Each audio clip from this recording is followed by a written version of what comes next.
우리 함께 꿈을 키우고 우리 함께 꿈을 심고 우리 함께 꿈을 맺어주는 그래, 우리 함께.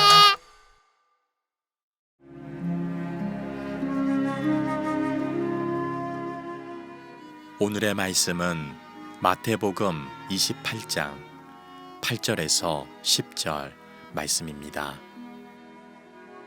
그 여자들이 무서움과 큰 기쁨으로 빨리 무덤을 떠나 제자들에게 알리려고 다름질할세 예수께서 그들을 만나 이르시되 평안하냐 하시거늘 여자들이 나아가 그 발을 붙잡고 경배하니 이에 예수께서 이르시되 무서워하지 말라 가서 내 형제들에게 갈릴리로 가라 하라 거기서 나를 보리라 하시니라.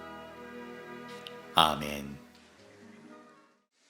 오늘 마태복음의 강해가 마지막 시간입니다. 1년여 넘게 이 마태복음의 은혜를 우리가 나눴는데 매 주일 현장에서 듣는 분들 말고 또 유튜브라든지 또 방송을 통해서 들은 분들을 생각하면 그 숫자는 헤아릴 수 없을 만큼 많은 분들이 이 마태복음에 주시는 하나님의 음성을 들었을 거라고 생각합니다. 마무리를 잘 해야 되니까 오늘 이 설교를 가지고 하나님의 뜻을 구분하는 시간이 되었으면 좋겠습니다. 그쵸, 광주 전통시장에 가면 해 뜨는 식당이라는 식당이 있습니다. 2010년도에 처음으로 오픈을 한 식당인데 이 식당의 개업의 목표는 돈을 벌기 위함이 아니라 어려운 이웃들, 취약 계층들이 한 끼의 식사를 할 수 있도록 그런 식당이 되고자 식당 문을 열었습니다. 그래서 지금도 이 식당에는 백반 가격이 1,000원입니다. 결국 이 식당은 잘 되면 잘 될수록 적자가 커질 수밖에 없는 식당이죠. 그렇지만 원래 목적대로 이 식당을 운영하고 또 주변에 좋은 이웃들이 이렇게 후원을 좀 해주심으로 근근히 이 식당은 운영이 됐습니다. 그런데 2015년에 이 식당을 오픈하고 운영하시던 주인이 세상을 떠났습니다. 위기가 생긴 건데 이때 그분의 따님이 이거 나라도 이어가야 되겠다 이렇게 생각해서 위기에 처한 식당이 대를 이어 다시 운영이 되었습니다. 그때 지난 8월 이 따님이 어떤 사고로 큰 부상을 당했어요. 그래서 더 이상 식당 문을 열 수 없게 됐습니다. 그래서 식당 문을 닫았는데 그 시장 재래시장 한복판에 식당이 있으니까 오늘도 한 끼의 식사가 필요한 배고픈 사람들이 1,000원을 들고 이 식당을 찾아왔는데 식당 문이 닫혀 있으니까 정말 실망을 하고 허기진 배를 움켜쥐고 많은 분들이 다시 또 돌아가는 거예요. 이걸 시장의 상인들이, 이웃 상인들이 보게 된 거죠. 이때 이걸 계속 지켜보던 그 이웃 가게 한 상인이 야, 저렇게 한 끼의 식사를 위해서 여기까지 왔다가 빈 걸음으로 돌아가는 사람들 보니까 마음이 좀 짠하다. 이거 주인이 건강하게 돌아올 때까지 우리가 대신 맡아서 열어주면 어떨까? 라고 이야기를 꺼냈는데 의외로 비슷한 생각을 하는 사람들이 꽤 있었던 거예요. 그래서 여러 상인들이 그럴까? 하고 동의를 합니다. 그래서 순번을 정해서 상인들이 돌아가면서 주인 없는 식당의 문을 열기 시작했어요. 세상은 참 따뜻해요. 이 소식이 알려지자 그 주변에 이 소식을 들은 이웃들이 후원금을 내주기 시작하고 또 어떤 분들은 자원봉사자로 참여를 해서 자발적으로 봉사하는 사람들이 늘어나기 시작했어요. 결국 이 십시일반의 기적 덕분에 문이 닫혔던 식당은 열리고 그 배고픔의 한 끼를 해결해야 되는 취약계층의 많은 분들이 와서 다시 밥을 먹게 되었다는 거예요. 물론 부상을 당해서 가게 문을 열 수 없었던 이 가게 주인의 따님은 눈물로 나 없는 그 가게 문을 이웃들이 사랑으로 열어주셔서 내가 빨리 건강을 회복해서 복귀하면 더 식당을 잘 운영하겠다라고 약속을 했답니다. 가슴이 따뜻해지는 이야기죠. 제가 오늘 설교 서두에 이 이야기를 꺼낸 것은 하도 요즘 우리에게 들려오는 소식들이 암울한 소식이 너무 많아서, 이게 뭐 정치, 경제, 뭐 세계 무슨 전쟁, 또 가깝게 우리 가정에서나 뭐 여기저기 개인사에서 들려오는 얘기들이 암울한 소식이 너무 많으니까 뭔가 여러분에게 따뜻한, 세상에 이런 희망의 소리도 있다라는 얘기를 좀 전해주고 싶었어요. 그런데 사실 전체 세상 한복판에 이렇게 따뜻한 이야기는 소수들의 이야기예요. 흔히들 이런 얘기 하잖아요. 과거에 비하면 점점점 사람들이 더 타락하고 더 악해지는 것 같고 죄가 더 만연해지는 것 같다. 맞죠? 순수함이 사라지고 더 세상이 극적으로 타락해 가는 게 눈에 보입니다. 그런데 가만히 그 세상 안을 들여다보면 여전히 조금 전에 전한 소식처럼 이렇게 우리 가슴을 따뜻하게 하고 작지만 소수지만 이런 분들이 존재하기 때문에 세상은 살만하다. 여러분, 하나님이 이 땅을 멸하시지 않고 이 땅을 그냥 내버려 두는 이유 가운데 하나가 저는 이거라고 생각해요. 전체를 보면 얼마나 많은 사람들이 하나님을 대적하고 세상이 타락하고 하나님의 뜻과 반대로 가고 있습니까? 그러나 하나님이 소수지만 세상 한 귀퉁이에서 하나님의 뜻대로 하나님의 가슴을 따뜻하게 해주며 살려고 하는 아름다운 영혼들이 있기 때문에 그 사람들을 보면서 이 세상에 대한 기대를 가지시고 그 사람들을 주목하면서 이 세상에 대한 꿈을 꾸시는 거예요. 여러분, 우리가 드리는 예배는 이렇게 뭐 우리가 예배당이 크니까 교인들이 많이 모인 것 같지만 사실 세상 한복판에 나가면 이 교인들은 소수예요. 기독교 인구가 우리나라 전체 인구에 비하면 소수지요.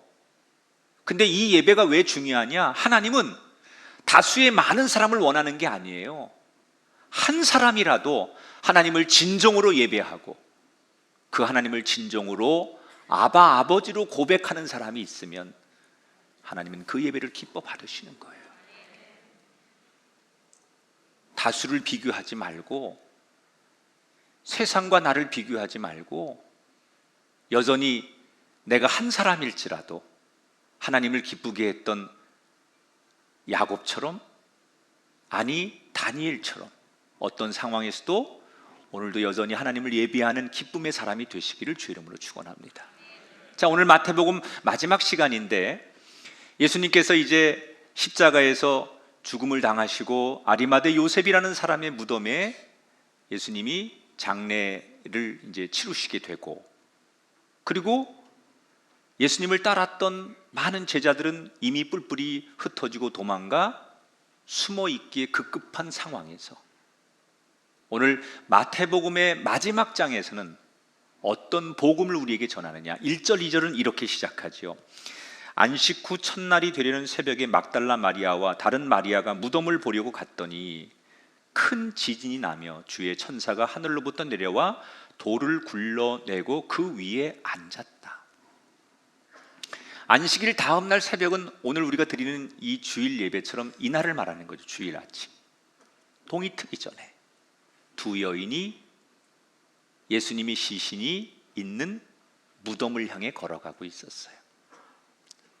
한 사람은 막달라 마리아고 또 다른 여인도 마리아라는 이름을 가졌는데 이 여인은 예수님의 12제자 중에 작은 야고보의 어머니예요.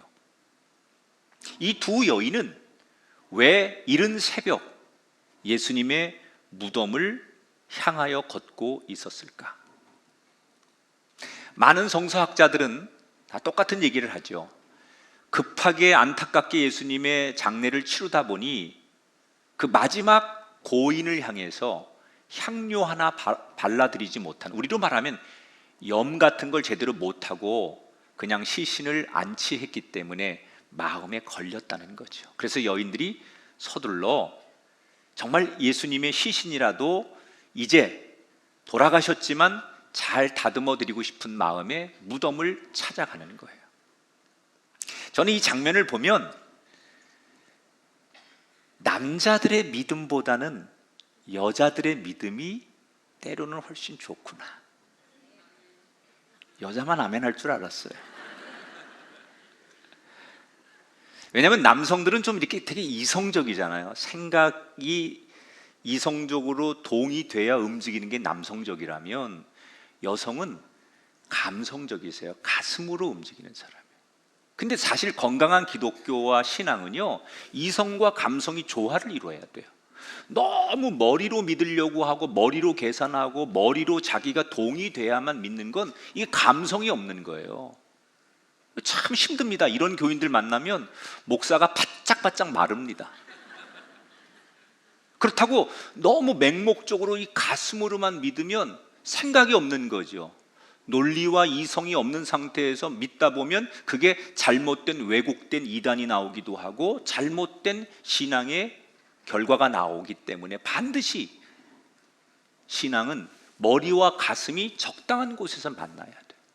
그런데 저는 사실 교인들에게 조금 더 가슴으로 예수님을 믿어라.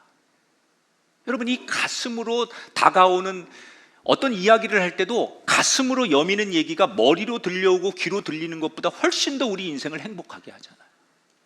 이 여인들의 신앙은 머리의 신앙이 아니라 가슴으로. 사실 예수님의 무덤을 향해 가면서도 머리로 생각하면 가면 안 돼요. 왜? 거긴 로마의 병사들이 지키고 있잖아요. 무작정 가가지고 예수님 시신을 한번 우리가 만나게 해주세요 라고 한들 그 사람들이 허락해 주겠습니까? 허락한들. 지난주에 여러분에게 소개해드렸듯이 당시에 그 무덤이라는 거에 큰 돌을 막아놓는데, 그리고 거기를 봉해놨는데 이 두 여인이 그걸 어떻게 옮겨요? 현실적으로 안 될 만한 이유가 너무 많은 상황이에요.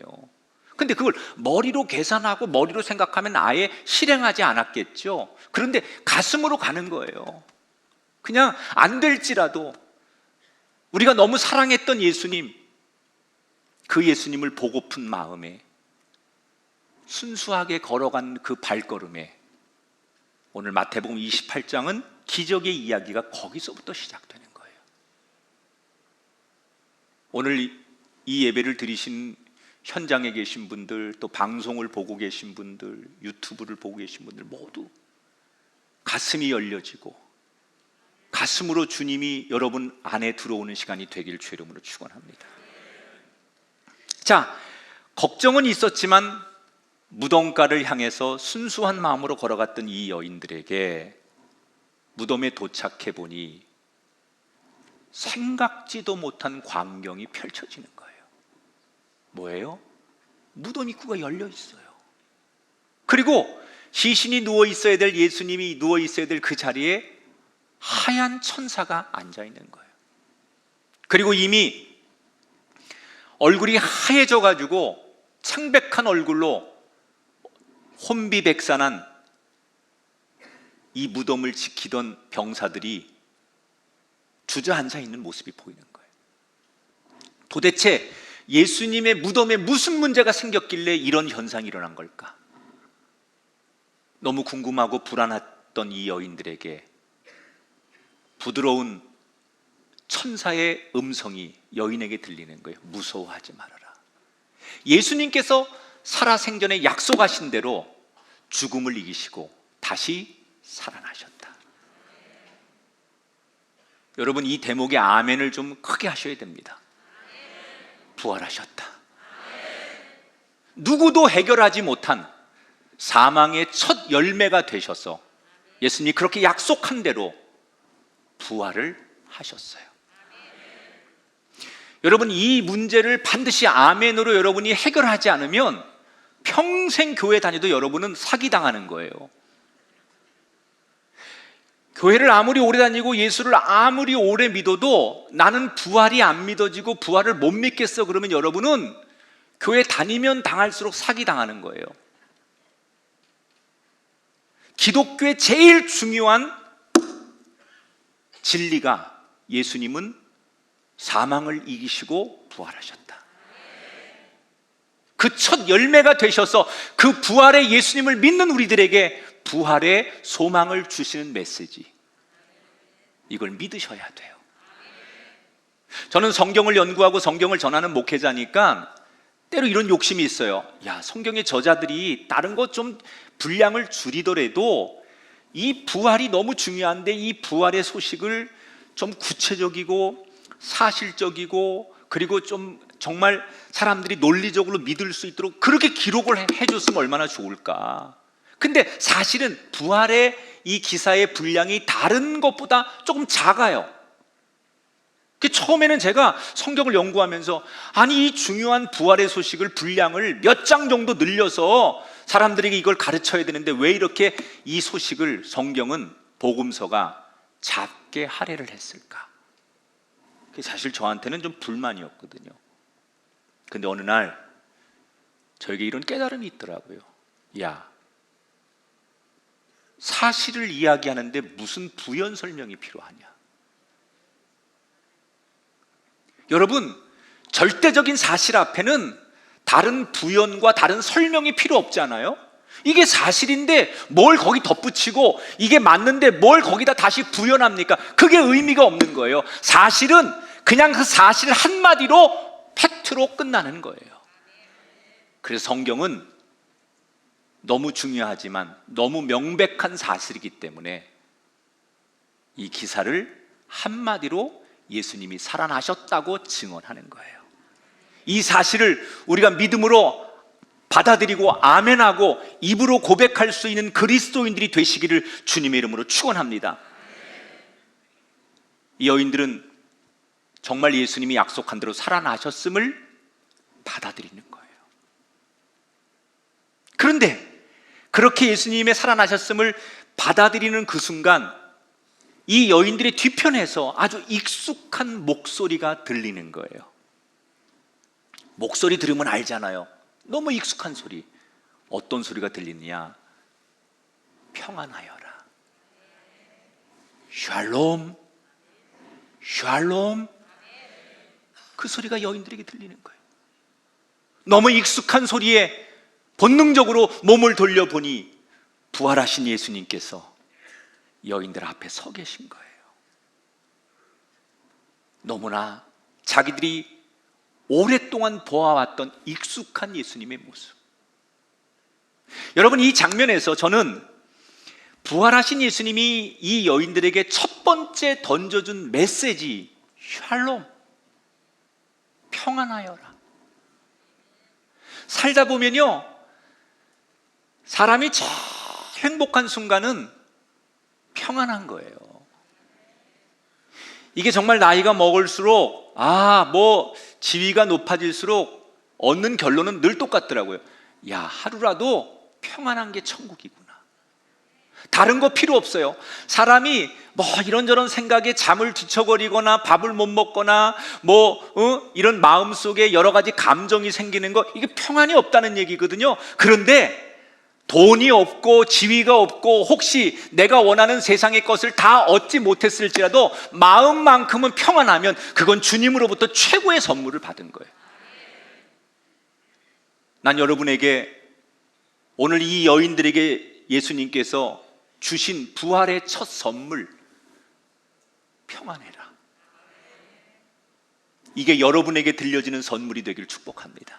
여러분 가정에 오늘 부활의 주님께서 샬롬, 여러분 일터에 샬롬, 여러분 분쟁이 있는 이 나라, 갈등이 있는 이 나라, 이 지구촌에 오늘 주님께서 주시는 선물, 평안하여라.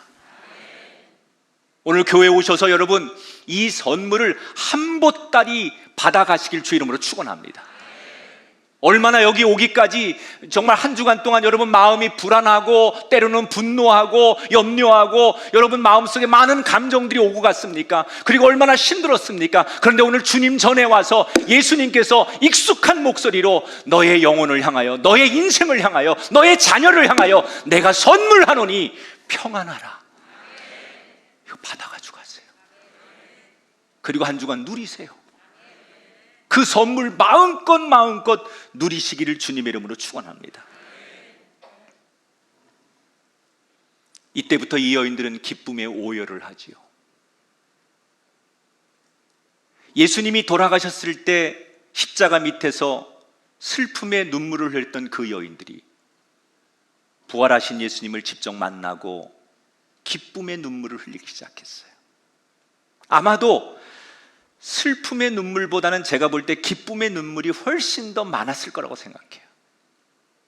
불과 며칠 사이에 똑같은 예수님 앞에서 죽음과 절망의 눈물을 흘리던 이 여인들이 부활하신 예수님 앞에서 기쁨의 눈물, 감동의 눈물, 희망의 눈물로 바뀌었잖아요. 여러분, 이것이 우리 인생이 돼야 돼요. 지금까지 살면서 우리가 고통의 눈물만 흘리고 슬픔과 절망의 인생만 살았다면 예수 믿고 어느 날부터 부활의 예수님을 우리가 받아들이고 나서 우리의 인생과 우리의 삶이 기쁨의 눈물로, 희망의 눈물로 바뀌어야지요. 평생토록 슬픔과 절망과 죄에 짓눌려서 끌려만 살다가 그냥 그렇게 한 인생이 사라지지 말고 제발 오늘부터라도 내 인생이 이전에는 슬픔과 절망의 눈물을 흘리던 인생이었다면 오늘 부활의 주님의 복음을 만나고 나서 이 여인들처럼 나의 눈물이 기쁨의 눈물로, 감동의 눈물로, 희망의 눈물로 바뀌어지게 되기를 주님의 이름으로 축원합니다. 이 여인들은 자기 앞에 서 있는 예수님의 발목을 붙들고 기쁨의 눈물을 흘리면서 그 예수님이 예수님으로부터 느껴지는 발의 감촉이 환상이 아니라 진짜라는 것을 확인하는 거예요. 이때 이 여인들에게 예수님이 이렇게 말씀하세요. 10절 말씀입니다. 무서워하지 말라. 가서 내 형제들에게 갈릴리로 가라 하라. 거기서 나를 보게 될 것이다. 자, 두 가지를 당부합니다. 하나는 절대로 이 상황을 두려워하지 말아라. 그리고 두 번째 뭐라고 말씀하세요? 갈릴리에서 만나자고 제자들에게 전해라 그랬어요. 왜 갈릴리일까요? 아니, 지금 예루살렘에서 부활하신 채 일리 오라고 해라 제자들. 내가 살아났으니 오라고 해라. 이렇게 초대하셔도 될 텐데 왜 갈릴리입니까? 여러분, 갈릴리는 예수님이 제자들을 만난 소명의 자리 아닙니까? 비록 삶은 초라한 시골이지만 예루살렘에 비하면 참 아무것도 아닌 동네지만 그곳은 하나님으로부터 소명을 받은 자리요, 그것은 제자들을 만난 자리요, 그것은 놀라운 하나님의 사역을 감당했던 사명의 자리예요. 영적으로 뜻깊은 자리예요. 그런데 지금 예루살렘은 어때요? 대도시고 화려한 곳이고 문명이 있지만 정작 제자들의 영혼은 두려움과 절망으로, 낙심으로 숨어 있잖아요. 그리고 그곳에 직접 찾아오신 예수님께서 뭐라고요? 세상이 자랑하는 이곳이 아니라 하나님 앞에 기쁨을 얻었던 그 자리로 돌아가자. 여러분, 이 코로나로 인해서 우리는 오늘 어쩌면 갈릴리를 잃어버렸는지도 몰라요. 왜 안 나오십니까, 교회를? 왜 머뭇거리십니까? 정부가 방역 지침 지켜달라고 할 때는 그렇게 하는 거 맞아요. 근데 열어줬잖아요, 이제. 근데 왜 안 나와요? 여러분, 여기 여러분이 예배하던 여러분의 자리가 갈릴리 아닙니까?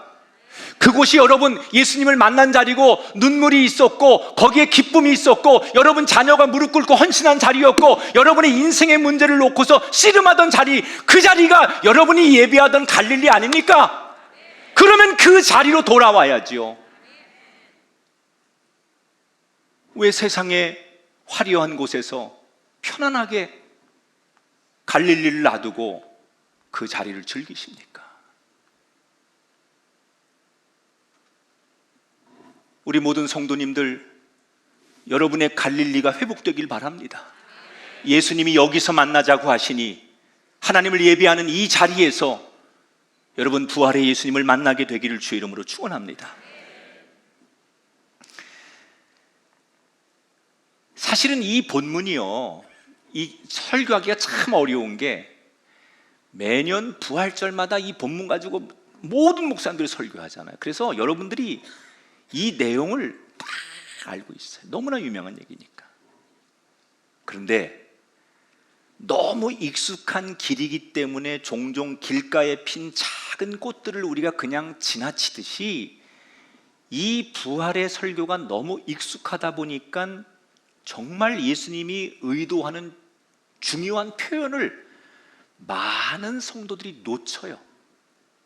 그래서 오늘 제가 그 포인트 하나만 짚고 설교를 여기에 좀 포커스를 맞추려고 하는데, 너무 중요한 표현인데 이걸 우리가 놓치고 있구나. 자, 10절을 다시 한번 읽어볼게요. 다 같이.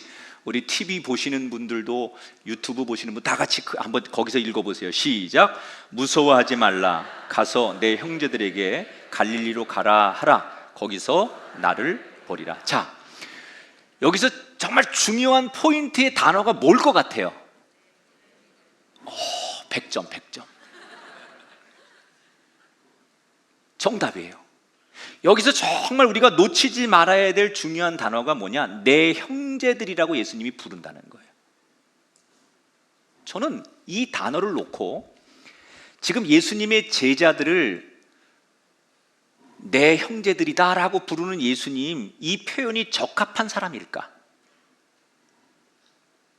물론 3년 동안 예수님을 잘 쫓아다녀서 같이 지낼 때는 형제처럼 지낸 사람들이 맞지만 그들이 가장 결정적인 순간에 대부분 예수님 버리고 도망쳤잖아요.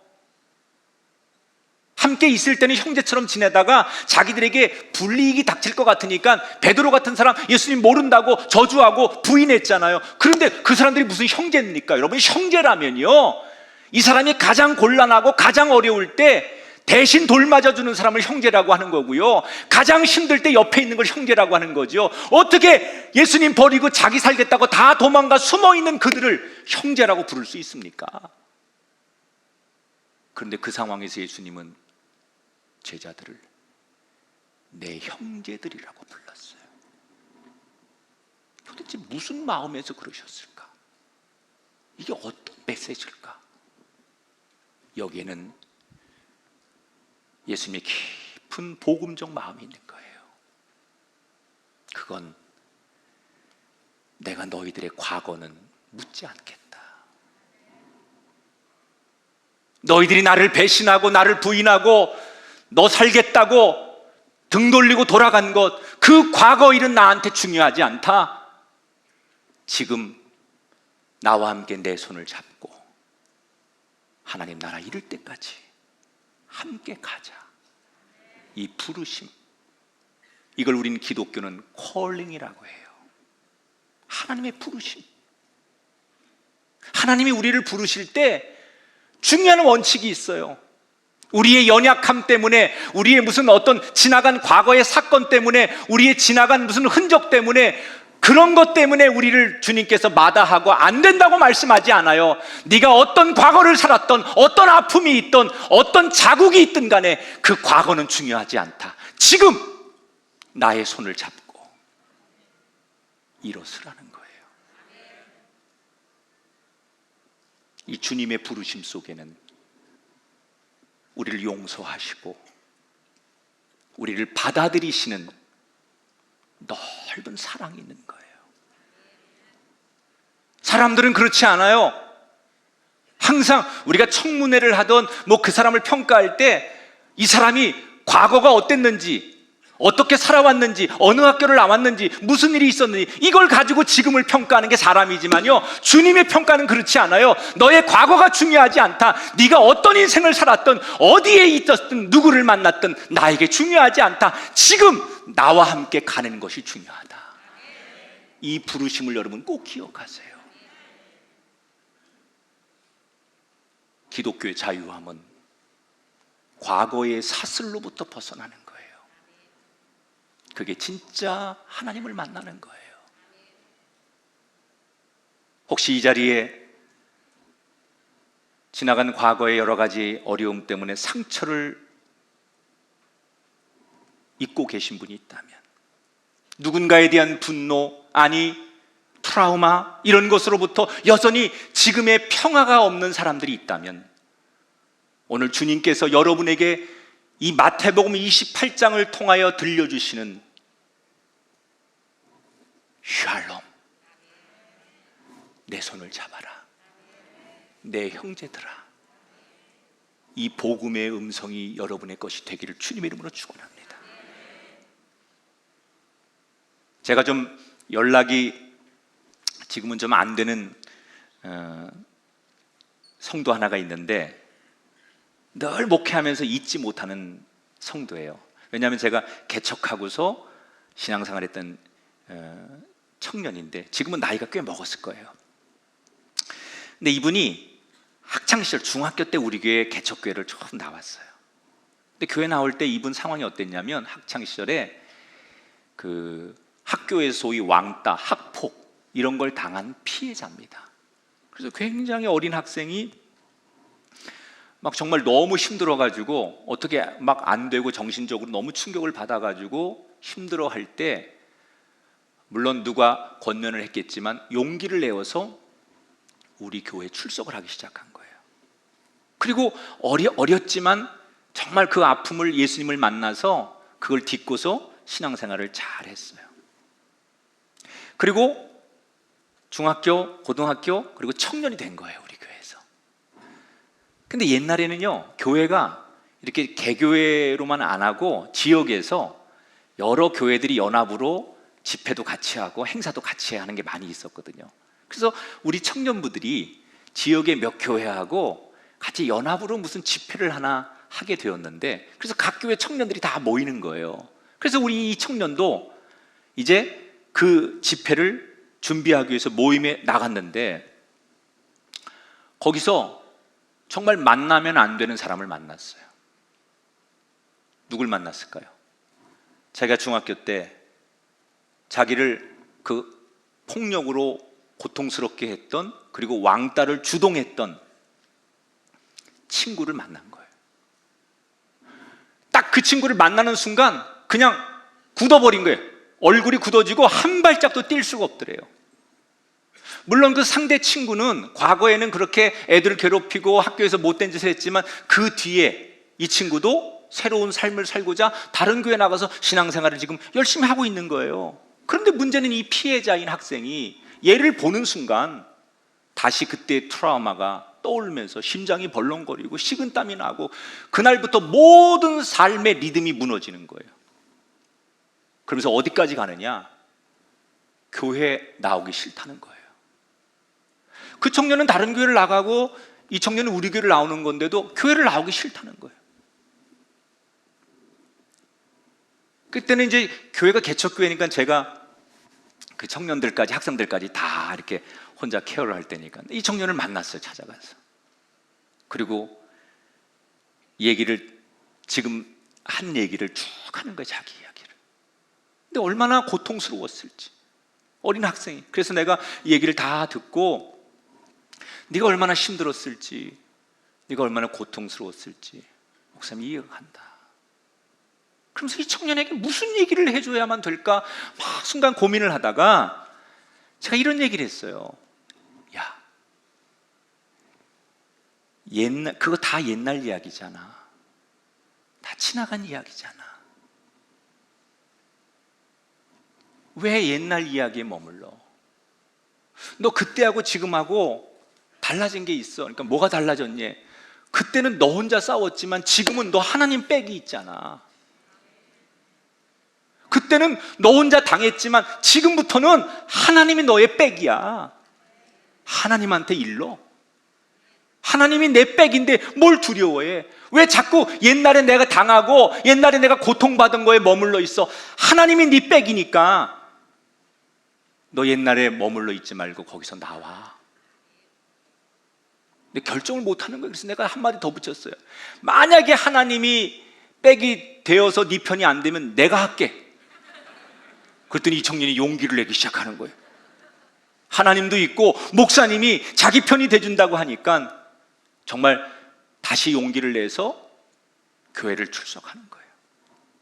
그리고 정말 한동안 그 트라우마로부터 너무너무 힘들었지만 그래도 믿음으로 버텨보려고 교회에 와서 그 상처를 잊고 열심히 하는 가운데 놀라운 일이 일어났습니다. 그 가해자 청년이 자기한테 진심으로 그 학창시절에 자기가 잘못한 걸 사과하더라는 거예요. 내가 잘못했다.